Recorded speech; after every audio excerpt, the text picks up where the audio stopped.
Combination of resistances पढ़ा था in series and parallel. आज उससे रिलेटेड पहले कुछ न्यूमेरिकल्स कर लेते हैं और फिर चैप्टर को आगे कंटिन्यू करते हैं। न्यूमेरिकल्स के लिए पहले एनसीईआरटी के क्वेश्चंस करते हैं हम। तुम लोग पेज नंबर 212 ओपन करो एनसीईआरटी बुक में। क्वेश्चन नंबर 12.7 एग्जाम्पल करें। An electric lamp whose resistance is 20 ohm and a conductor of 4 ohm are connected to a 6 volt battery। Diagram में दिखाई दे रहा है हमें, और ये भी दिखाई दे रहा है कि ये दोनों सीरीज में लगे हुए हैं, राइट। एक 6 वोल्ट की बैटरी के साथ।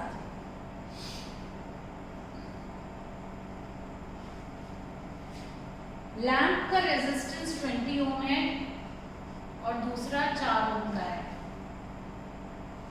ये एक एमीटर लगा रखा है और यहाँ एक स्विच की इंसर्टेड है, प्लस माइनस, क्योंकि तुम्हें पता है करंट जाना चाहिए फ्रॉम प्लस टू माइनस, और यहाँ एमीटर में भी जब आएगा from plus two minus. Clear है? अब क्वेश्चन ये है कि टोटल रेजिस्टेंस बताओ। अब तुम यहाँ देख सकते हो ये दोनों रेजिस्टेंसेस सीरीज में लगे है ना। तो सीरीज में जो टोटल रेजिस्टेंस होता है वो सम ऑफ इंडिविजुअल रेजिस्टेंस होता है। The sum of individual resistance. Individual resistance कितना है? 4 और 20, तो 4 + 20। टोटल रेजिस्टेंस कितना हो गया सर्किट का? 24 ओम्स। क्लियर है फर्स्ट पार्ट। सेकंड पार्ट था कि करंट बताओ कि सर्किट में कितना जा रहा होगा इन दी सर्किट। अब यहाँ पर देखो इस सर्किट का टोटल रेजिस्टेंस यहाँ से यहाँ तक पूरा कितना है? 24। टोटल V वोल्टेज 6 है, तो हमें क्या निकालना है? टोटल I, जो ये होगा formula ohms law, V = IR। Clear है? यहाँ कर दूं मैं इसको। V कितना है? 6 = I हमें निकालना है, अपॉन R हो जाएगा। R इधर था ना, इधर जाए तो अपॉन में, तो अपॉन 24 कितना आ गया? I 0.6 कटाइए, 0.25 ampere. 0.25 एम्पियर बुक में देखें, is the correct answer. Okay. Third part क्या था? Potential difference across the lamp and the conductor. Potential difference V बताना है हमें, लैंप के अक्रॉस भी बताना है, यहाँ कितना V है, और यहाँ भी बताना है V कितना है। इसके अक्रॉस V1 कह दूं, इसके अक्रॉस V2 कह दूं।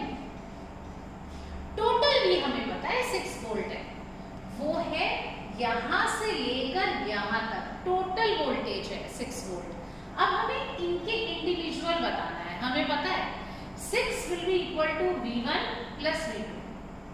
6 इसके बराबर है। अब इसका V कैसे निकाल सकते हैं? यहाँ से यहाँ तक इन्हें पॉइंट्स मार्क कर देती हूँ, A, B और C। क्लियर? अब AB के अक्रॉस V बताना है। अगर हमें AB के अक्रॉस V बताना है तो हमें क्या दो चीजें पता होनी चाहिए? I और R। सिंपल सी बात है, तभी V निकाल सकते हैं। I टोटल करंट कितना जा रहा है? 0.25 निकला था, मतलब यहाँ से करंट 0.25 चला, तो यही का यही करंट तो इसमें जा रहा है, यानी कि यहाँ पे भी करंट कितना है? 0.25। और यहाँ से यहाँ R कितना है? 4। I भी पता है, R भी पता है, मल्टीप्लाई कर दें। 0.25 × 4। क्या मेरी बात समझ में आई? क्या मेरी बात समझ में आई? कितना होगा ये? 100। 25 4 पॉइंट है 2 के बाद 1 वोल्ट, यानी कि V1 हो गया 1 वोल्ट। यहाँ से यहाँ 4 ओम के अक्रॉस, और टोटल के अक्रॉस कितना था? 6। यहाँ 1, तो यहाँ कितना है? ऑब्वियस सी बात है 5 वोल्ट। ऑब्वियस सी बात है 5 वोल्ट। चाहे तो सॉल्व भी कर सकते हैं, ऐसे भी बता सकते हो कि total V is equal to V1 plus V2। Total V 6 है, V1 1 आ गया तो V2 5 ही होगा। या तो ये फॉर्मूला लग के कर दे, नहीं तो V2 के लिए भी यहाँ से यहाँ के लिए करंट पता है तुम्हें कितना है, वही तो है 0.25, वही चल रहा था, कहीं डिवाइड तो हुआ नहीं, 0.25। और R पता है B से C तक कितना है 20, तो फॉर्मूला लगा दो V is equal to IR, 0.25 into 20। आया समझ? 25 टूजा तो कितना होता है 50, और एक जीरो ये, और 2 के बाद पॉइंट है ये हटा दो, 5 वोल्ट आ गया। चाहे ऐसे कर लो, आंसर तो वही आना है, ये तो तुम्हारी मर्जी है। 5 वोल्ट तुम ऐसे भी निकाल सकते हो V is equal to IR, और ये भी कर सकते हो कि हमें टोटल भी पता है। जो हमने सीरीज की जब हम डेरिवेशन कर रहे थे, combination of resistance in series, तो हम क्या कहते थे, total V equal to V1 plus V2 plus V3। वहाँ 3 रेजिस्टेंस लिए थे सीरीज में, यहाँ 2 है, तो total V is equal to V1 plus V2। अब V भी पता है 6 है, V1 भी पता है 1 है, तो V2 कितना होगा 5, इससे भी निकाल सकते हो। क्लियर है? ओके, नेक्स्ट आते हैं, हम एक पैरेलल का क्वेश्चन करते हैं। एग्जाम्पल आ जाओ 12.8। एग्जाम्पल 12.8।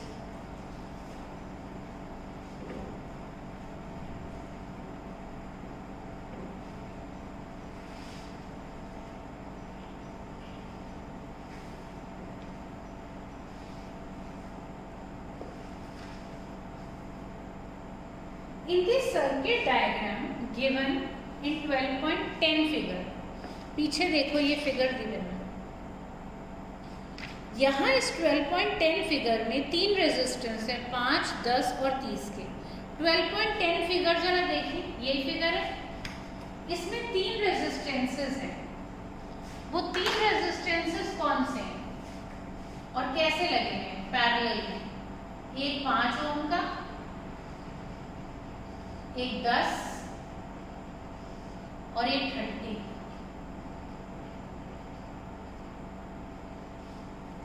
5, 10 और 30, ठीक है, 5, 10 और 30, ठीक है। अब पूछा है एक 12 वोल्ट की बैटरी के साथ लगे हुए हैं, चलो 12 वोल्ट की बैटरी है, मैं बना नहीं रही हूँ, सिंपल सीधा लिख दिया। अभी मेन पर्पस हमारा न्यूमेरिकल सॉल्व करना है। करंट थ्रू ईच रेजिस्टर, मतलब यहाँ से जो करंट तुम्हें पता है ना जा रहा है, टोटल I, वो इन तीनों में डिवाइड होगा नहीं होगा? इसमें I1 मान लेते हैं, इसमें I2 मान लेते हैं, इसमें I3। तो तुम्हें करंट बताना है इसमें, इसमें और इसमें कितना जा रहा है हर एक रेजिस्टर में, I1, I2, I3। क्लियर है? अगली बात क्या पूछी है? टोटल करंट I, चलो भाई वो पूछा है ना। और तीसरी बात क्या पूछी है? टोटल सर्किट रेजिस्टेंस, पूरे इसका रेजिस्टेंस कितना है, ठीक है। चलो अब जरा पहले पार्ट पे आते हैं। पहले पार्ट में हमसे करंट पूछा है, तीनों में कितना होगा। अब हम फॉर्मूला तो जानते हैं, V is equal to IR। इसके फॉर्मूले बड़े सिंपल है, कुछ है ही नहीं। V is equal to IR, तो I क्या हो गया V बाय R। तो अगर मुझे इस हिस्से का I निकालना है, यहाँ से यहाँ तक का, कि इस रेजिस्टेंस में कितना जा रहा है I, मतलब करंट, तो मुझे क्या दो चीजें बतानी चाहिए, V और R, ठीक है। R तो मुझे दिख ही रहा है 5 ओम है भाई। चलो एक दिक्कत तो सॉल्व हुई, I1 निकाल रही हूँ मैं, तो 5 ओम रेजिस्टेंस तो पता है। V क्या होगा? एक बात देखो, ये जो ओम है, ये 5 ओम वाला रेजिस्टर, इसका शुरू का सिरा किससे जुड़ा हुआ है? 12 वोल्ट से, और आखिरी किससे जुड़ा हुआ है? 12 वोल्ट से। इसका मतलब इसके अक्रॉस जो वोल्टेज है वो कितनी है? 12 वोल्ट। 12 वोल्ट है, तो V हमें पता चल गया 12। 5 2 10, यहाँ क्यों लिख रही हूँ मैं, 2 पॉइंट लगाया 4, 2.4 एम्पियर, यूनिट लिखना बिल्कुल ना भूलें, 2.4 एम्पियर। I1 आ गया क्लियर है? अब इसके अक्रॉस निकालना I2 के लिए क्या फॉर्मूला होगा जरा बोल दो। V/R, इसे R1 कह देती हूँ, इस वाले को इसे R2 कह देती हूँ, तो V/R2। बात समझ में आएगी? V देखना 12 वोल्ट है V, तो इसके दोनों सिरे इससे जुड़े हुए है ना, तो V 12 वोल्ट हो गया और R2 यहाँ से यहाँ कितना है भाई 10। आंसर आ गया 1.2 एम्पियर। तो इसके अक्रॉस 1.2 एम्पियर हो गया। कोई डाउट? तीसरा, इसके अक्रॉस I3 बताना है। फॉर्मूला बोल दो जरा जल्दी से। V/R3, इसे R3 कहते हैं। V इसका पहला सिरा 12 वोल्ट से, इसका आखिरी भी, तो वोल्टेज तो 12 हो गई अपॉन 30। 3 4 12 और डिवाइडेड बाय 10, तो 0.4 एम्पियर। इसके अक्रॉस 0.4 एम्पियर जा रहा है। पहला पार्ट सॉल्व, 2.4 1.2 0.4 आ गया आंसर। अगला पार्ट क्या था? टोटल आई बताओ। अरे जब इंडिविजुअल आई बता दिए तो टोटल आई नहीं बता सकते क्या? टोटल आई क्या होगा? I1 plus I2 plus I3। I1 बोल दो जरा 2.4, I2 बोल दो 1.2, I3 बोल दो 0.4। चलो 4 6 10 0 1 के 3 4 एम्पियर। यहां से जो टोटल करंट जा रहा है, टोटल करंट वो है 4 एम्पियर। कोई डाउट? कितने एम्पियर है? 4। अगली बात, टोटल R पूछा था। दो तरीके हैं करने के। टोटल V पता है, टोटल I पता है, तो टोटल R निकाल सकते हो। टोटल V कितना है पूरे सर्किट में? 12 वोल्ट। टोटल I कितना जा रहा है बता दो जरा यहाँ से। 3 एम्पियर, सॉरी 4 एम्पियर, और R निकालना है, तो R आ गया 12/4 मतलब 3 ohm. 3 ohm is the total R। Total R निकालने का एक और तरीका, कुछ बच्चों ने ऐसे भी करा होगा। क्या करा होगा कि 1/R equal to 1/R1 plus 1/R2 plus 1/R3 is equal to 1/5 plus 1/10 plus 1/30। निकाल लो ऐसे, तब भी 4 ओम नहीं आने वाला, तब भी सॉरी 3 ओम, तब भी कितने आने वाला है? 3 ओम। क्लियर है? चाहे ऐसे कर लो, तुम्हारी मर्जी। क्लियर? 12.9 करें अब। चलो एक बार 12.8 दोबारा से देख लो, क्या तुम्हें समझ में आ रहा है? पहली बात हमसे पूछी गई थी करंट कितना जा रहा है हर रेजिस्टेंस में, तो जाहिर सी बात है अगर हमें करंट निकालना है तो हमें पता होना चाहिए V और R।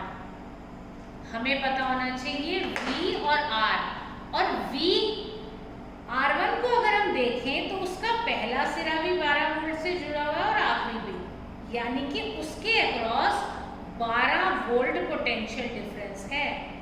अब हमें दो चीजें पता चल गई, V पता है हमें, R पता है, क्वेश्चन में लिखा ही है R तो 5, तो 12/5 कर दिया, आ गया 2.4। ऐसे ही हर एक में निकाल दिया। सीरीज में एक बात याद रखना यहाँ पर, जैसे अगर ये रेजिस्टेंसेस ऐसे जुड़े होते, मान लो इसी क्वेश्चन में मैं कह देती ये 5 ओम है, ये 10 ओम है और ये 12 ओम है, नहीं सॉरी 30 है। 5 ओम, 10 ओम और 30 ओम, और ये 12 वोल्ट की बैटरी के साथ जुड़े हुए हैं। ठीक है, अब तुमसे ये पूछा जाए इनके अक्रॉस V बताओ, तो इनके अक्रॉस सबके 12 वोल्ट नहीं है भाई।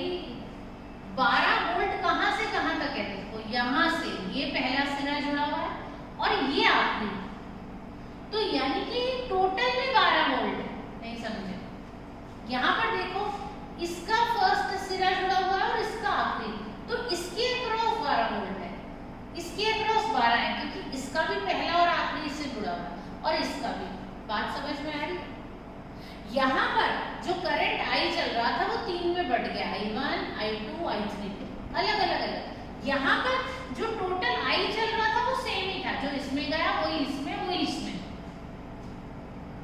सीरीज में इसीलिए याद करो, पिछली क्लास में लिखती थी तुम्हें, सीरीज में करंट सेम रह रहा है इनमें, और पैरेलल में जब कुछ लगे हुए हैं तो भी सेम है। क्या ये बात समझ में आ रही है भाई सबको? चलो तो फिर अब क्वेश्चन नंबर 12.9 करते हैं। सब लोगों ने ट्राई भी करा होगा इसे, करा है कि नहीं करा? करा, गुड। करना भी चाहिए पहले, तभी बढ़िया समझ में आता है जब खुद से ट्राई करा होगा। ओके, एक फिगर गिवन है बेटा, R1, R2, R3, R4, R5, 5 resistances लगे हैं, हर एक का रेजिस्टेंस भी दिया और 12 वोल्ट की बैटरी के साथ अरेंज है। Total resistance, total current flowing through the circuit निकालना है। यहाँ देखिए ऐसे बनी है ये फिगर,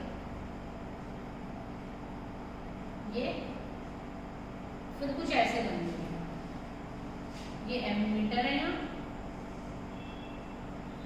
फिर ये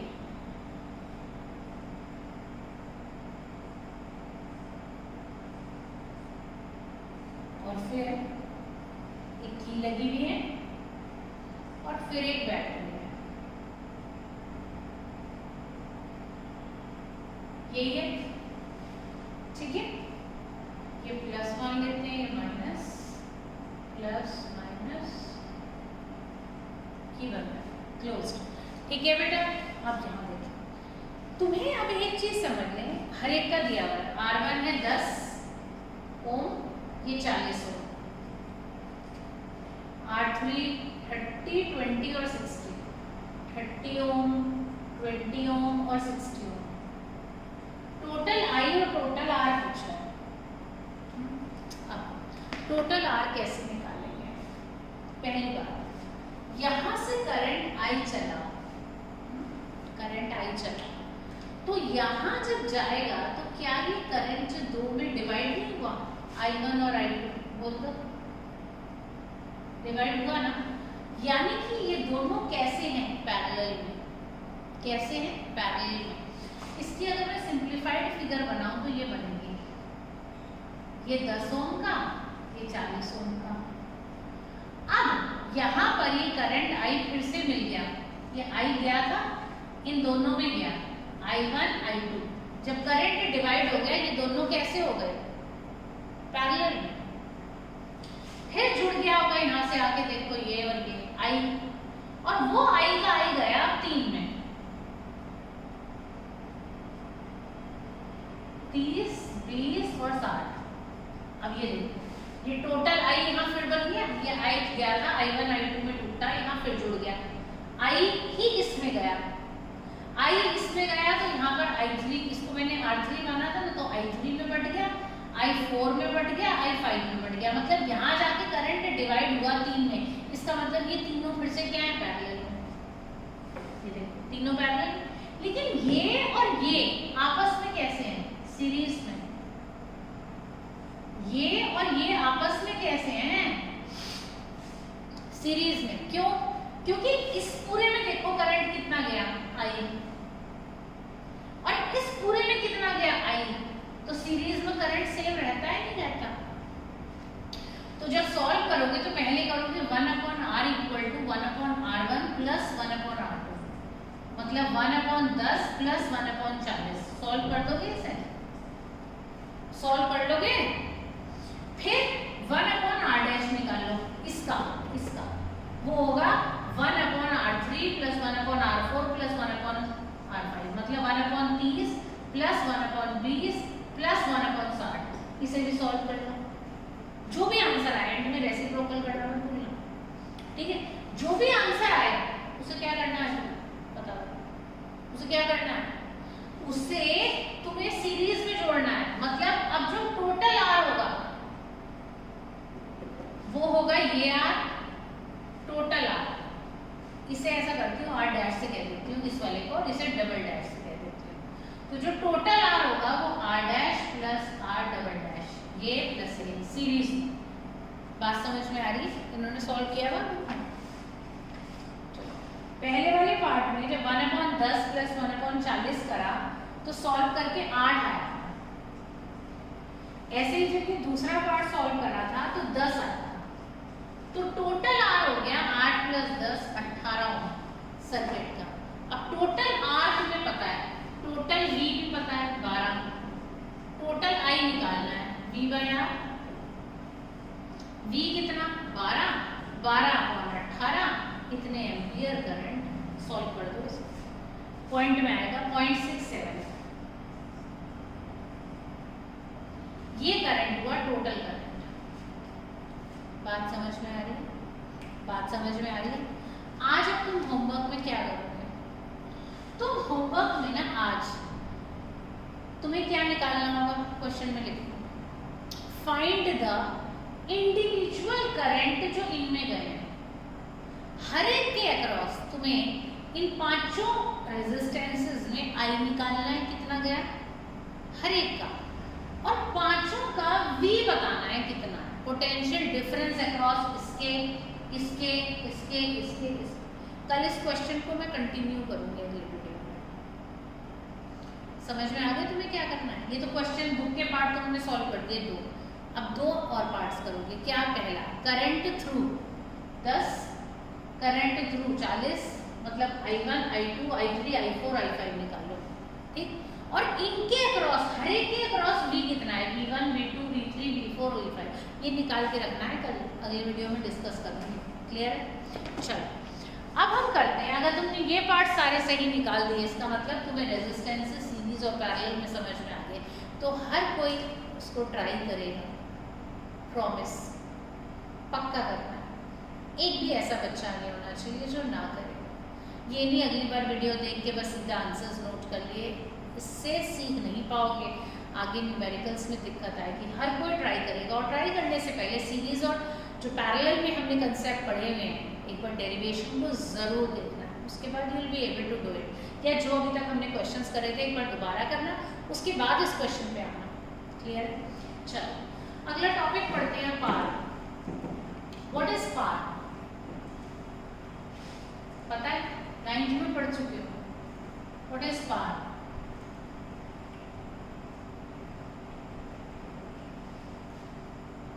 The rate of doing work.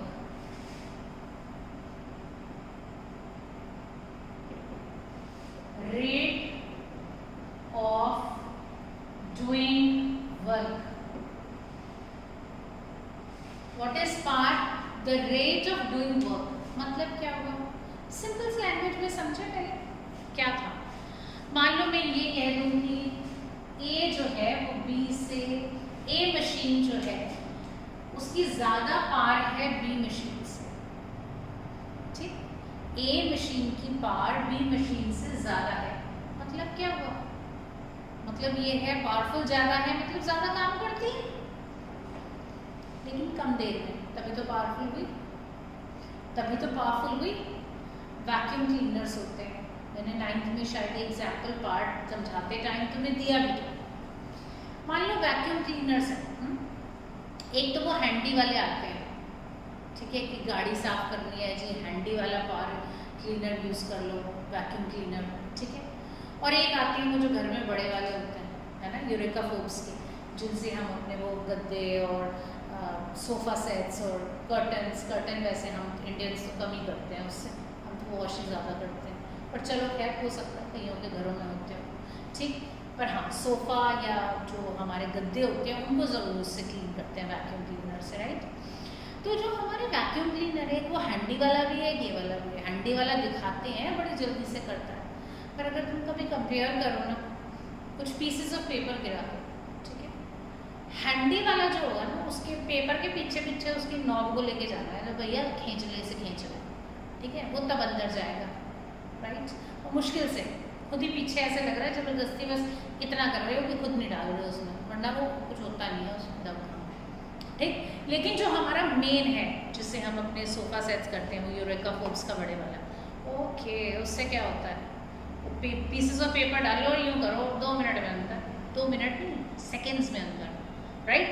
कैसे, उसकी पावर ज़्यादा है भाई, वो कहाँ 200-300 वॉट का होगा, और ये 1.5 से 2 किलो वॉट का, मतलब 2000 वॉट का। एक चीज़ 500 वॉट की है, एक चीज़ 2000 वॉट की है। What is a unit of power? तो कौन ज़्यादा पावर का हुआ? 2000 वॉट वाला ना। जब 2000 वॉट वाला ज़्यादा है, मतलब वो ज़्यादा काम करेगा बहुत कम देर में। तो उससे गाड़ी साफ कर रहे हो तो 2 मिनट में हो जाएगी, पट पट पट, एक बार मारा हो गया कि, ठीक है। और वो हैंडी वाले से लगे रहिए, खेलते रहो उससे, धीरे धीरे धीरे धीरे, क्योंकि वो सक ही नहीं कर पा रहा डस्ट। बात समझ रहे हो? तो टाइम क्या लग रहा है? ज़्यादा। और जिसकी पार ज़्यादा है उसमें तो एक बार मारा लो, डस्ट अंदर हो गया। पार ज़्यादा काम कम देर में, वहाँ कम काम भी उतना नहीं हो रहा अगर कंपैरिजन करें, और टाइम क्या लग रहा है? ज़्यादा। तो मतलब rate of doing work, rate समझ गए? रेट मतलब जहाँ पर भी आ गया with respect to time we are talking about, यानी कि power is equal to work done upon time. Rate मतलब हो गया विद रिस्पेक्ट टू टाइम, हम बात कर रहे हैं, क्लियर है? अब यूनिट सब जानते हैं, पार की यूनिट जूल, टाइम की यूनिट सेकेंड, पार की watt. 1 watt equal to 1 joule upon 1 second. Power is equal to क्या? वॉट, वर्क डन की जूल, टाइम की second. 1 watt is equal to 1 joule upon 1 second. Clear है? यहां पर देखिए 1 joule upon 1 second. This is the unit of power. Clear है? अब इससे भी बड़ी यूनिट होती है। अगर मैं इसे चलो पहले ये सब लोग डिफाइन कैसे करें। अगर आगे डिफाइन यूनिट ऑफ पावर, तो पहले तो लिखोगे वॉट, फिर डिफाइन कैसे करोगे? सिंपल, जैसा भी चैप्टर के शुरू से करते आ रहे हैं। If 1 joule of work is done in 1 second, power of the body is 1 watt. अगर कोई बॉडी 1 जूल काम 1 सेकेंड में करती है तो उसकी पावर कितनी है? 1 वॉट। इससे भी बड़ी यूनिट है horse power. 1 horse power is equal to 746 watts. उससे भी बड़ी किलोवाट। 1 किलोवाट इक्वल टू, दुनिया जानती है, किलो तो जहाँ पे टर्म आ गई 1000, right. 1 kilowatt equal to 1000 watts. Clear है सबको? ओके, तो पावर हमें समझ में आया, रेट ऑफ डूइंग वर्क। कोई बॉडी, अगर मैं 2 बॉडीज की बात कर रही हूँ और कहूँ कि एक ही पावर ज़्यादा है, एक ही पावर ज़्यादा होने का मतलब वो ज़्यादा वर्क कराती है कम देर में, काम ज़्यादा देर कम। टाइम के इनवर्स है, टाइम ज़्यादा कोई चीज़ लगा रही हो ना तो उसकी पावर कम है, टाइम कम तो पावर ज़्यादा। वर्क के डायरेक्टली प्रोपोर्शनल है, वर्क ज़्यादा पावर ज़्यादा, वर्क कम पावर कम। क्लियर है सबको? Very good. अब ये तो एक पावर का एक फॉर्मूला था, W/T, राइट। ये तो हम 9th में भी पढ़ लिया था। क्या नई चीज पढ़ी आज? कुछ भी नहीं, ये तो 9th में भी था। Power is equal to work done upon time. आज कुछ और फॉर्मूलेस पढ़ेंगे पावर के, राइट। चलो पहले दिन का रिवाइज करें जरा। पोटेंशियल डिफरेंस क्या होता है तुम बताओ, कितनों को आता है? जल्दी से कॉपी में लिख दो वीडियो पॉज करके। What is potential difference? Definition and mathematically it's formula. लिखा सबने? लिखा, good. Potential difference is equal to the work done in carrying a unit charge from one point to another. B is equal to W by Q. तो क्या मैं W को V into Q नहीं लिख सकती हूँ? लिख सकती हूँ, of course लिख सकती हूँ। तो एक मेरे पास ये आ गया, W is equal to V into Q, ठीक है? Okay, next चीज, mathematically what is current? I क्या होता है? वीडियो पॉज करो, जल्दी से डेफिनेशन लिख के दिखाओ। What is current? I formula भी ओके लिखा। current is the quantity of the charge flowing through the wire per second. I is equal to Q by T. आता है समझ? Very good. तो Q को क्या लिख सकते हो? I into T. कुछ गलती थोड़ी हो जाए. Q is equal to I into T. लिख दो. अब इस Q की वैल्यू को यहाँ डाल दो. तो Q की जगह क्या IT लिख दो? I into T, IT लिख दो. कोई गड़बड़ तो नहीं? Very good. अब W की जगह ये वैल्यू रख दो, VIT.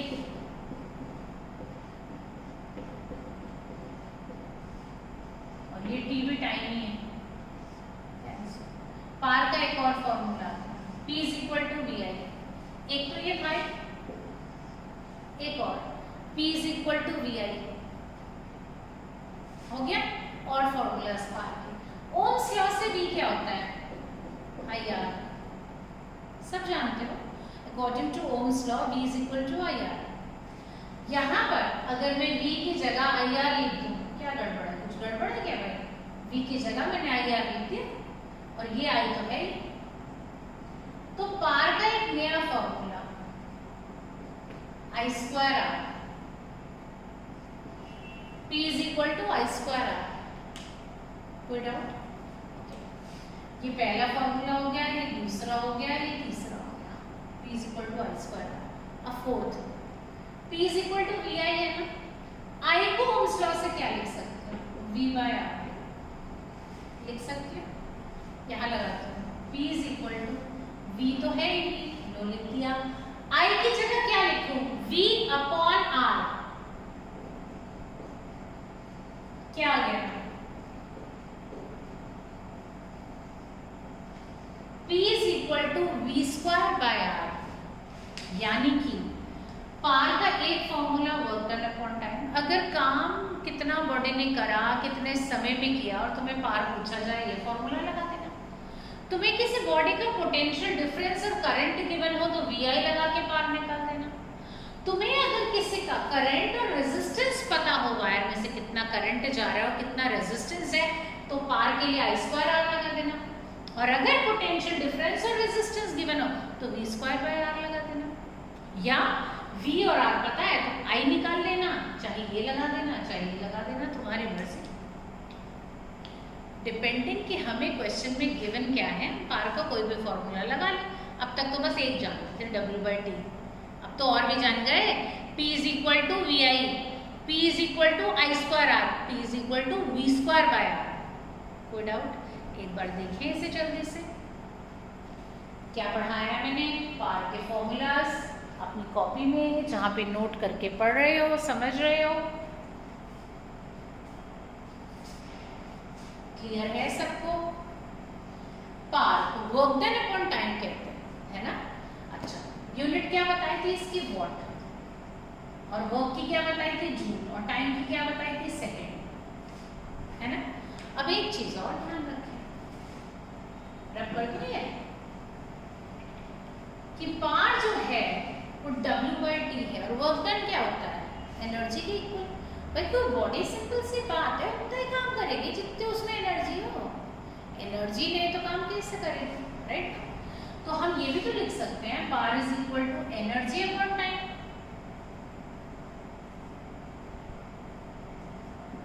अब एनर्जी की यूनिट में जूल ही होती है, टाइम की सेकंड, पार की वॉट. ये एनर्जी की स्टैंडर्ड यूनिट है जूल, मतलब SI यूनिट क्या है? जूल. ठीक. लेकिन जो एनर्जी की कमर्शियल यूनिट है,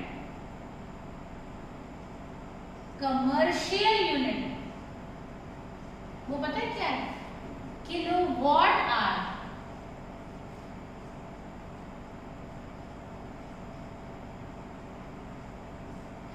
कमर्शियल यूनिट क्या है? Kilowatt hour. मतलब क्या है इसका? देखो, अगर पार हो वॉट में, टाइम हो सेकंड में, तो एनर्जी है जूल में. जूल मतलब energy is equal to power into time. लिख सकते हैं कि नहीं ये बताओ. Energy is equal to power into time. P into T. तो अगर पार वॉट में हो टाइम सेकेंड में तो एनर्जी जूल में है, लेकिन अगर पार किलोवाट में हो और टाइम आवर्स में हो तो एनर्जी की यूनिट हो गई kilowatt hour, which is the commercial unit of energy. अब कमर्शियल यूनिट ऑफ एनर्जी का क्या मतलब, 9th में हम पढ़ चुके हैं, एक बार दोबारा पढ़ेंगे। क्या है, देखो हम सब घरों में ये इलेक्ट्रिकल एनर्जी यूज करते हैं, फैन चल रहा है, एसी चल रहा है, इलेक्ट्रिकल एनर्जी कंज्यूम हो रही है। हर एक के घर के बाहर एक मीटर लगा हुआ है, उसमें से मीटर रीडर आता है, रिकॉर्ड करता है, रीडिंग देखता है कितनी है, उसके अकॉर्डिंगली हमारे घर का बिल भेज देता है।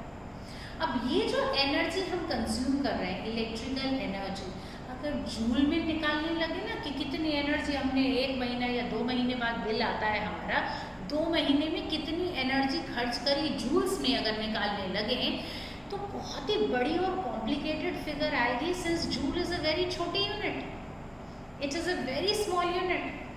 तो हमें ये जो वैल्यू आएगी it would be so big and so complicated. जैसे मैं यहाँ से तुम्हें कन्याकुमारी तक का डिस्टेंस बोलूँ मिलीमीटर में बताओ, या यहाँ से सन तक का बताऊँ कभी मिलीमीटर में बताओ, तो बताइए भाई कैसा होगा, इतनी बड़ी कॉम्प्लिकेटेड फिगर होगी कि समझना भी मुश्किल हो जाएगा।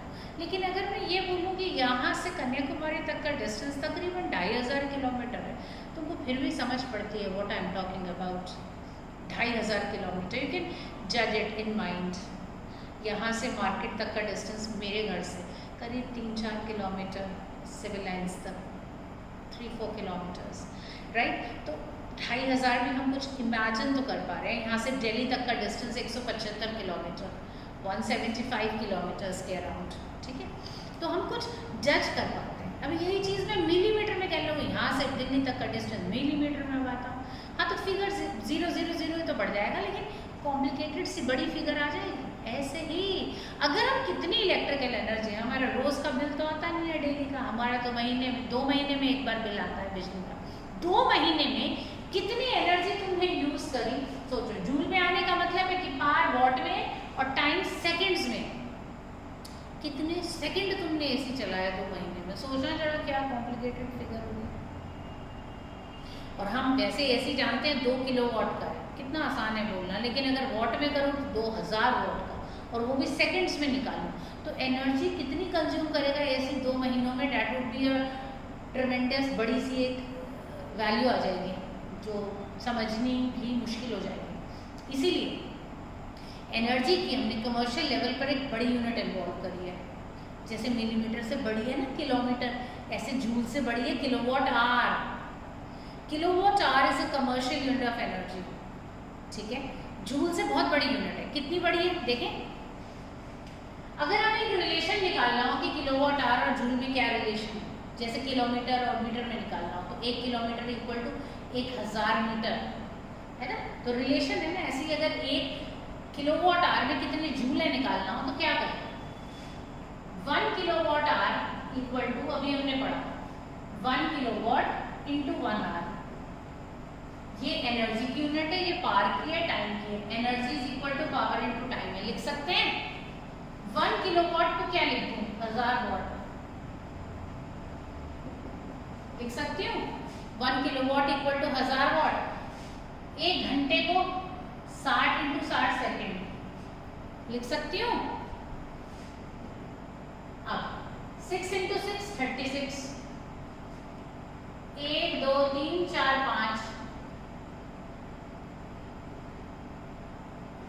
ठीक है। 1 2 3 4 5, और ये वॉट सेकेंड, ये आ गया है। अब वॉट को क्या लिख सकते हैं, सब जानते हो, जूल अपॉन सेकेंड। ये देखो लिखा हुआ है what is equal two joule upon second, तो सेकेंड से सेकेंड कट गया, यानी कि आ गया 1 किलोवाट आवर, ये तो मैंने यहीं से उतारा है, इज इक्वल टू 3 6 और 5 जीरो लगा दूं। अब बताओ जूल से इतनी बड़ी यूनिट है ये 36 और ये 5 जीरोस, जूल बराबर होता है 1 किलोवाट आवर। तो अब कहना कि एक यूनिट खर्च हुई है और कहना कि 36 इंटू 10 की पावर 5 जूल्स एनर्जी खर्च हुई है, कितना सिंपल है ये बोलना, राइट, या फिर ऐसे ये भी कह देते हैं 1 kilowatt hour equal to 3.6 into 10 की पावर 6 जूल्स। अब हमारी नॉर्मली जो किलोवाट आ रहा है, मान लो हमसे कहा जाए इस महीने तुम्हारे 1000 किलोवाट आ रहा है, कॉमन आदमी उसे किलोवाट आवर नहीं टर्म बोलता है, उसे यूनिट बोलता है। कहता है इस महीने तो भाई इन 2 महीनों में तो 1000 आई है हमारी यूनिट खर्च हुई है, मतलब टेक्निकली 1000 किलोवाट आ रहा है। एक यूनिट की कॉस्ट 2.5 से 3 रुपया, अगर 3 रुपये है तो 1000 की कितनी हुई? 3000। 3000 का बिल कितना इजी है कैलकुलेट करना, 1000 किलोवाट आवर। लेकिन अगर जूल में निकालते, सोचना कितनी बड़ी फिगर होती है, इसमें इंटू 1000 और करते हैं, मतलब 3.6 इंटू 10 की पावर 9 जूल्स होता है। बात समझ में आ रही सबको? क्लियर है? इससे रिलेटेड न्यूमेरिकल्स अगली क्लास में देखते हैं, या चैप्टर फिनिश कराऊंगी पहले और फिर न्यूमेरिकल्स पे एक ही बार जाऊंगी, डिपेंड करता है। चलो, इतना सब समझ में आ गया। रिवाइज करो, वीडियो को दोबारा देखा करो एक बार, मिनिमम हर एक को वीडियो 2 बार देखना है मिनिमम, पर देखते नहीं है बहुत सारे बच्चे, वो तो मुझे व्यूज से पता चल जाता है ना, तो देखना चाहिए 2 बार तो देखना ही चाहिए। ओके, चलो, गॉड ब्लेस यू ऑल बेटा।